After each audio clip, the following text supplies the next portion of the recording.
요즘 많이 적적하시죠? 제가 퇴직하고 나서 우리 이웃들에게 가장 먼저 들었던 말입니다. 그 말을 듣는 순간 이런 생각이 들더군요. 퇴직하면 적적하게 지내는 게 정상일까? 여러분은 어떻게 생각하십니까? 퇴직하면 적적해지던가요? 안녕하세요. 은퇴살이 40년 해법 찾기를 고민하는 고갈TV 이종범입니다. 퇴직은 때가 되면 맞이하는 수순이지만 그렇다고 해서 퇴직하면 누구나 적적하게 살아야 하는 건 아니겠죠. 그럼에도 불구하고 퇴직하면 적적할 거라고 생각하는 분들이 더러 있는 것 같습니다. 저도 퇴직한 지 꼭 1년을 넘겼습니다. 그동안 회사에서 퇴직은 했지만 제 인생에서는 은퇴하지 않았기 때문에 보험회사와 일반 기업체 그리고 교도소까지 강의를 하러 다니고 있습니다. 지난 1년을 돌이켜보면 굉장히 바쁘게 지냈던 것 같습니다. 그래서 오늘 영상은 퇴직하면 듣기 싫어도 들어야 하는 말 5가지를 살펴보겠습니다. 퇴직하면 듣기 싫어도 들어야 하는 말 5위. 요즘 뭐 하고 지내세요? 제 생각이 잘못된 것인지 모르겠지만 이 멘트를 들을 때마다 퇴직 후에 제 삶에 대한 새로운 목표나 계획을 알고 싶어서 저렇게 말하는 것일까? 아니면 퇴직한 그 후에 무료한 시간을 보내고 있을 거라고 생각해서 위로의 차원에서 건넨 말일까? 여러분은 어떻게 생각하십니까?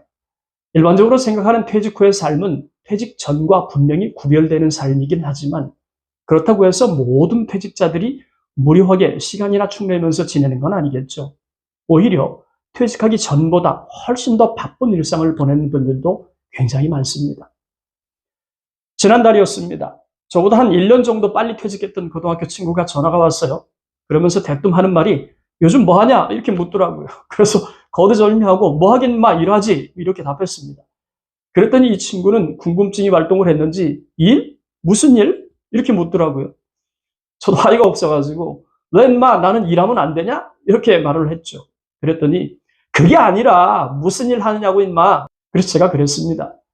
내가 하는 일이 뭐가 있겠냐. 넌 인마 내가 본업이 강사라는 거 알면서 무슨 일 하냐고 물으니까 어이가 없어서 그렇다. 그런데 저는 친구의 답변이 더 황당했어요. 종고마, 너 퇴직했잖아. 그 친구는 제가 퇴직한 지금도 강의하고 있다는 말이 안 믿겨져서 그런 걸까요? 할 수 없이 강의를 하게 된 경위를 이야기해 주었습니다. 그리고 이야기 말미에 저도 궁금해서 한 가지 물었죠. 그래, 말이 나온 김에 하나 묻자. 너 뭐 하냐?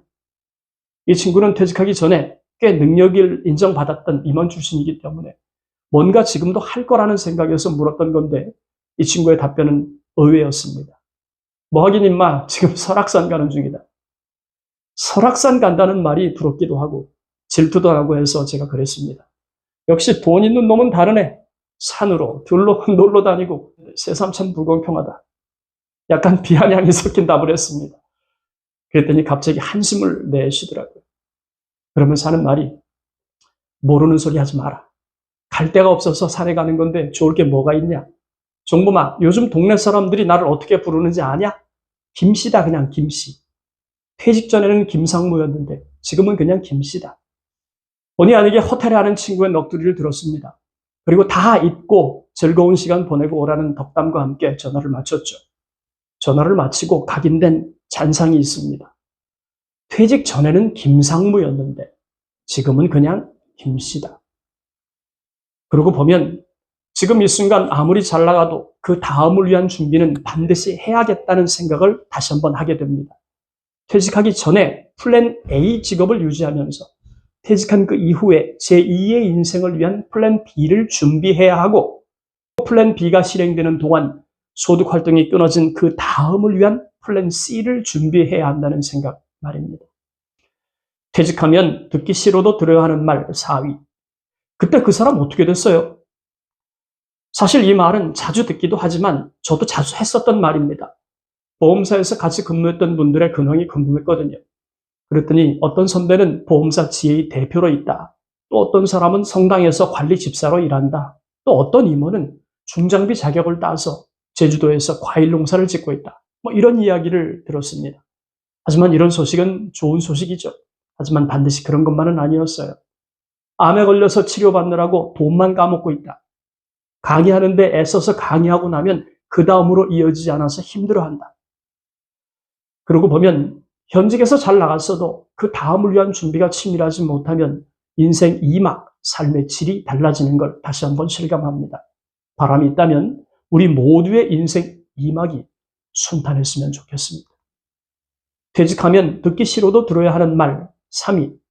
은퇴 자금은 넉넉히 모았습니까? 착실하게 직장 생활했고 또 괜찮은 기업에서 정년까지 채우고 나왔으니까 기본적으로 3층 연금은 준비되었겠지라고 생각할 거예요. 또 하는 일이 강사인 만큼 소득 측면에서도 걱정하지 않을 거라는 생각에서 했던 말로 저는 이해합니다. 그러고 보면 감사한 것 중 하나는 저의 마지막 직업이 강사였다는 사실이죠. 50대에 어떤 일을 하느냐가 퇴직한 그 이후에 지대한 영향을 미친다는 자료를 본 적이 있는데 강사 직군으로 퇴직했던 건 제 인생 2막 최고의 선물이 아닐까 생각을 합니다. 하지만 그렇다고 해서 은퇴 자금을 잘 모은 것은 아닙니다. 오히려 3층 연금 중에서 퇴직연금과 개인연금이 무너졌으니까요. 두 아이 결혼시키고 아들놈 학원 확장하는 데 보탰습니다. 다 지나간 일이지만 이런 경험 때문인지 몰라도 기회가 될 때마다 제가 던졌던 질문이 있습니다. 지금 가입하고 있는 3층 연금이 본인의 노후 자금으로 쓰여질 수 있도록 끝까지 지켜낼 자신이 있습니까? 퇴직하면 듣기 싫어도 들어야 하는 말 2위. 아이들 잘 살고 있죠? 그래도 그럴 것이 제 아들은 퇴직하기 전에 그리고 딸은 퇴직한 그 이후에 결혼을 했습니다. 그래서 그런지 제게도 출가한 아이들 근황을 묻는 분들이 많았어요. 그래서 아직은 뭐 이렇다 할 소식이 있는 것도 아니고 해서 네, 그냥 열심히 자기들 계획 가지고 살고 있습니다. 이렇게 답변을 하죠.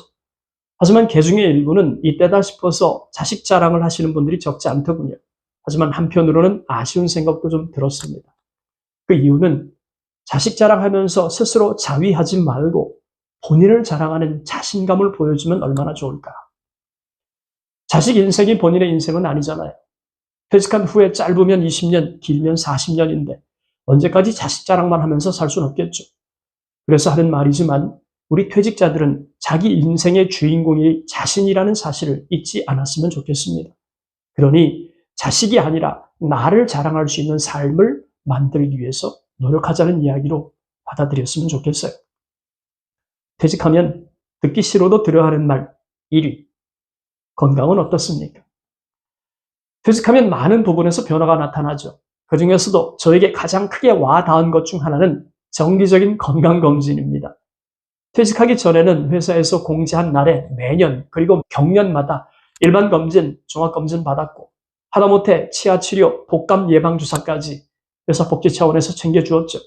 하지만 이제는 제 스스로 챙겨야 하니까 과거가 좀 그립기도 합니다. 그럼 정리하겠습니다. 퇴직하면 듣기 싫어도 들어야 하는 말 5가지입니다. 5위, 요즘은 뭐하고 지내시나요? 4위, 그때 그 사람 어떻게 됐어요? 3위, 은퇴 자금은 넉넉하게 모아두셨습니까? 2위, 아이들은 잘 살고 있죠? 1위, 건강은 어떻습니까? 오늘 영상 여기까지입니다. 고갈TV 시청자 여러분, 건강하고 활기차게 그리고 스스로 주인공이 되는 인생 2막을 만듭시다. 감사합니다.